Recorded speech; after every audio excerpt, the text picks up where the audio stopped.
આપણા માટે ઐતિહાસિક પળ છે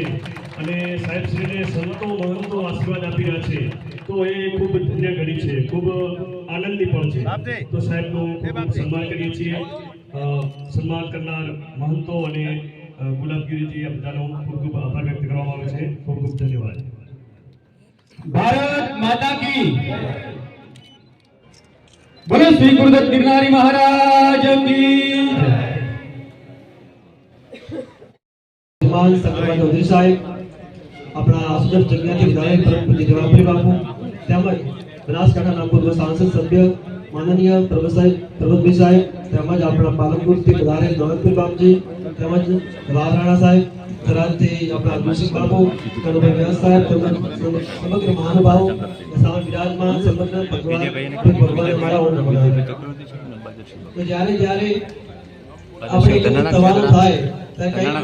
सारो एक पर्सन थतो अपना सौ मात्र एक ज ज्ञाति नहीं पूरा वाव थराद ने 18 वरण एक ज माघ वर्षों થી ચાલી રહી કે આપણો થરાદ જિલ્લો બને અને એ માટે આપણા માનનીય સંગરભાઈ સાહેબે એને વાવ થરાદ જિલ્લાનું નિર્માણ કર્યું। આપણે સૌ જ્યારે વાવ થરાદ જિલ્લો બન્યો છે ત્યારે આપણે સમગ્ર દશનામ સમાજ આપણે સાહેબનો ખૂબ ખૂબ આભાર વ્યક્ત કરીએ છીએ અને આપણે દત્ત ભગવાનને પ્રાર્થના કરીએ, મહાદેવને પ્રાર્થના કરીએ કે જે સાહેબના સ્વપ્ન હતા એ સ્વપ્ન બધા સાકાર થતા થઈ રહ્યા છે અને આગળ પણ જેટલા સ્વપ્નો જેટલા સંકલ્પ સાહેબે વાવ થરાદની જનતાના લાભ માટે તેમજ દરેક જિલ્લાના વ્યક્તિઓના લાભ માટે જે સંકલ્પો કર્યા એ સંકલ્પો સિદ્ધ થાય, એ સંકલ્પો સાકાર થાય અને આગળ જેવી રીતે અત્યારે કાર્ય કરી રહ્યા એવી રીતે આગળ પણ વધુને વધુ કાર્ય કરે અને આપણે ખૂબ જ નામદાર થાય, તેમના સંકલ્પોમાં ભગવાન ખૂબ શક્તિ આપે, એમને ખૂબ શક્તિ આપે એવા સૌ આપણે પ્રાર્થના કરીએ। ભગવાનના ચરણોમાં પ્રાર્થના કરીએ। સાથે સાથે વાવ થરાદ જિલ્લો બન્યો, જિલ્લો બનતા કેટલાય પ્રકારની સંસ્થાઓ ઊભી થશે, કેટલાય પ્રકારના નોકરિયાત વર્ગ જેમ મળી રહે તેવા કાર્યો આ વાવ થરાદ જિલ્લામાં થવાના છે। આપણે સૌ